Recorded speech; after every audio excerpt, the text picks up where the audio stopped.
The full moon. Oh, I can feel myself changing.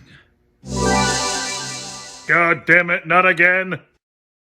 Hey there, kiddos, and welcome back to the channel. I'm Uncle Frank, hoping that you are having a great day, and in today's video, I'd like to sit back in my chair, relax, and have a little conversation with all of you guys about the Gundam trading card game. No, not that one, the new one. The most recent of Bandai Namco's ever-growing list of TCGs. Honestly, it seems like they poop out a new one every other year. It's crazy.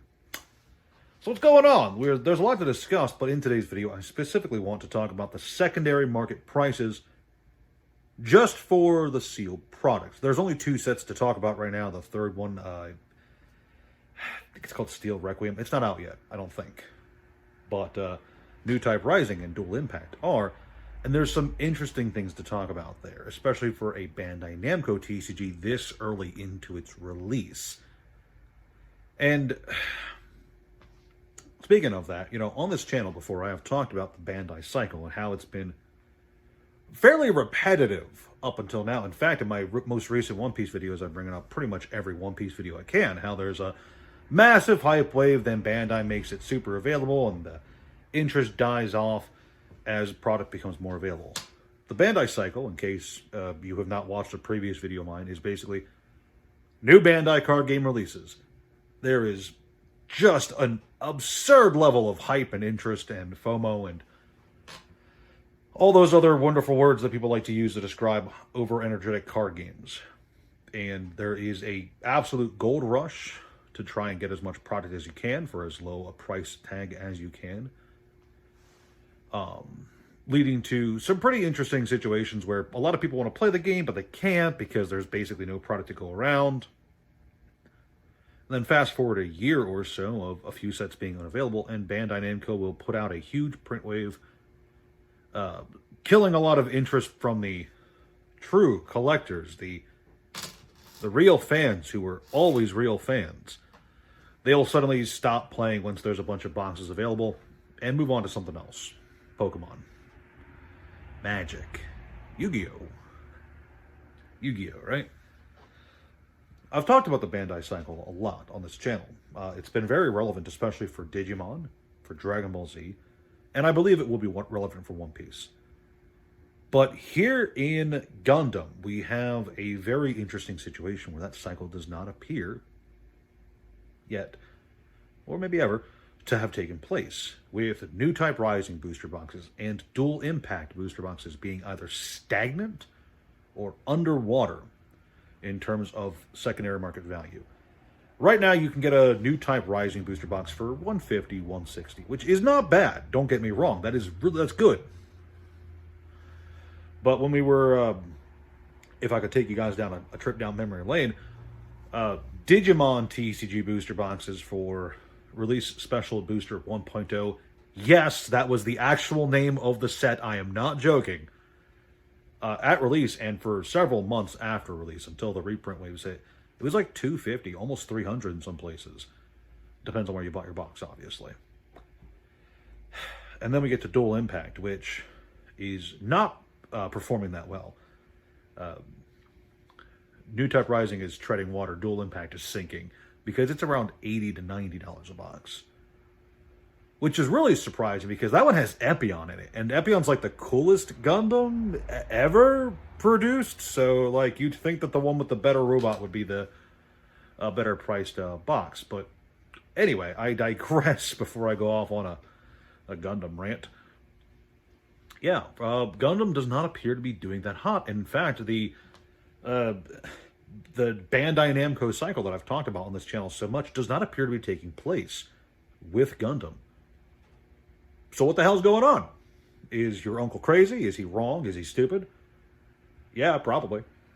But in an effort to save my perceived public image, I'm going to, at the very least, look at some potential reasons for why Gundam is not doing that hot.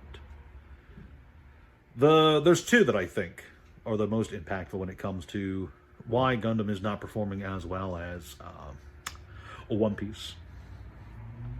I said the magic scalper words, One Piece. Everyone wants to know, is One Piece in a bubble? Is it going to the moon? Is it the next big thing? Yeah, probably. Who knows? But yeah, Gundam is not doing that great. And the two reasons I think that is one, so much attention is being drawn to One Piece right now. Like it or not, believe it or not, everybody who is participating in TCG markets only has so much money to go around, and they only have so much attention to go around. Having a whale go super deep into more than one TCG is very rare. If I would have to hazard a guess, I would say less than 1% of people who spend over $1,000 a month, less than 1% of people who spend over $1,000 a month on gaming have multiple large purchases in different TCGs. And I'm talking about big stores, basically. Big stores or people who have very deep pockets who want to spend that money on a variety of card games rather than just one. We're talking people who, like, can afford to drop $1,000 on some Pokemon stuff and then also want to grab the newest One Piece set, right? The amount of people doing that is very small. Okay, just keep that in mind. Most of the time when people are dumping a lot of money into various TCGs, they are focusing on one thing. This has been largely true with basically everyone I've ever talked to who spends a lot of money. I know people who spend ludicrous amounts of money on a Yu-Gi-Oh! Sealed product, or Yu-Gi-Oh! Vintage singles, Pokemon Vintage, Pokemon new product. I know people who were spending disgusting amounts of money on One Piece just before the hype started, and now they're upset because they can't get any more. But when it comes to the people I've talked to who like to spend huge dollar bills on TCGs, I've only ever talked to one person who spends more than $1,000 a month and then spends more than $1,000 a month on more than one TCG. Like it or not, $1,000 a month is a pretty high price tag to spend if you're not a store. Stores, of course, this is not counting them. If you want to actually me with a store example, don't talk to me, because I know. I assure you. I know. So yeah, a lot of focus and a lot of attention is being drawn away from other Bandai Namco TCGs and other TCGs in the market in general to One Piece, which, for better or worse, props up One Piece and makes Gundam cheaper. The other thing that I think is a bit more impactful than the hype itself is the fact that Gundam, on its own, I don't want to say it's a smaller fan base, because I don't think it necessarily is. But it's definitely it is definitely a smaller fan base. What I should be saying is, it has a smaller amount of people spending money on card games. A lot of Gundam fans I know are fans of the Gunpla, or the fans of the anime, who might not even be aware that there's a card game out there. But One Piece definitely has more fans, general. I don't want to imply that there's less somehow One Piece fans than Gundam fans, because that's not true. There's way less Gundam fans than there are One Piece fans, by virtue of One Piece being the biggest anime ever of all time, if you talk to Reddit. So there's a smaller fan base, a smaller group of people to appeal to who have money to spend. And there's a lot more focus and FOMO on the other card game now. I don't think Gundam's a bad card game. That's definitely not a factor here. I don't think the cards are intrinsically less cool or less collectible, because I think there's a lot of really cool, like I said, Epion's in it, and Epion's cool as hell. But I do think that with all of this focus being pulled away from Gundam into One Piece, Gundam fans are rejoicing, because they aren't looking at their game the same way One Piece fans are looking at One Piece right now. Gundam fans, the actual Gundam fans, not the was always a real fan kind of Gundam fans, they're pretty happy right now, because they get to pick up dual impact boxes for $80, $90. New Type Rising boxes for $150, or cheaper depending on some places. And they're the ones who are going to be happy if this changes, or if it doesn't.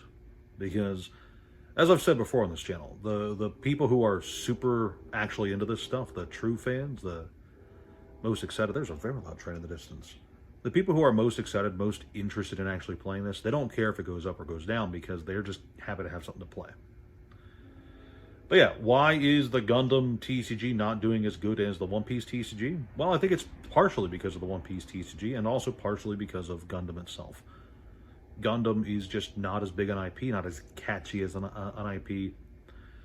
Its characters aren't as memorable. Some of its robots are, but the characters aren't as memorable.